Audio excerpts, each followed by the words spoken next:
21শে জুলাইয়ের মতো তৃণমূল ছাত্র পরিষদের প্রতিষ্ঠা দিবসের দিন সভা করা নিয়েও মমতাপন্থী ও ঋতব্রতপন্থী শিবিরের মধ্যে সভাস্থল নিয়ে চলছে টানাটানি।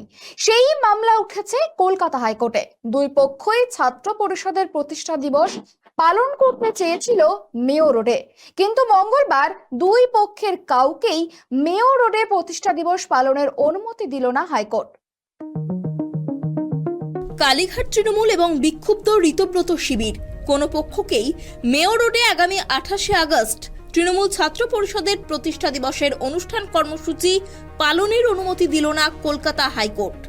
কালীঘাট তৃণমূলকে ক্যাথিড্রাল রোডে এবং ঋতব্রত শিবিরকে ধর্মতলায় রানী রাসমণি অ্যাভিনিউয়ে শর্ত সাপেক্ষে কর্মসূচি পালনের নির্দেশ কলকাতা হাইকোর্টের বিচারপতি সৌগত ভট্টাচার্যের।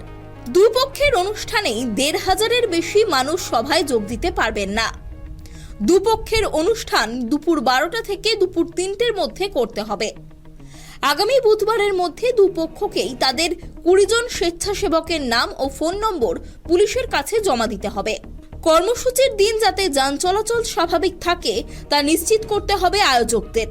দুপক্ষের অনুষ্ঠানকে ঘিরে যাতে কোনো রকম অপ্রীতিকর ঘটনা বা অশান্তির ঘটনা না ঘটে তার জন্য যথাযথ নিরাপত্তার বন্দোবস্ত পুলিশকে করতে হবে। এদিন শুনানিতে দুপক্ষের উদ্দেশ্যে বিচারপতি সৌগত ভট্টাচার্য অত্যন্ত তাৎপর্যপূর্ণ একটি মন্তব্য করেছেন। তিনি বলেন, একযোগে ব্রিগেডের ময়দানে আপনারা অনুষ্ঠান করুন, 10,000 জনের জমায়েতের অনুমতি দেব। আদালত মিলেমিশে চলার কথা বললেও এখন দুজনার দুটি পথ, এটাই রীতি হয়ে দাঁড়িয়েছে তৃণমূলের দুই শিবিরে।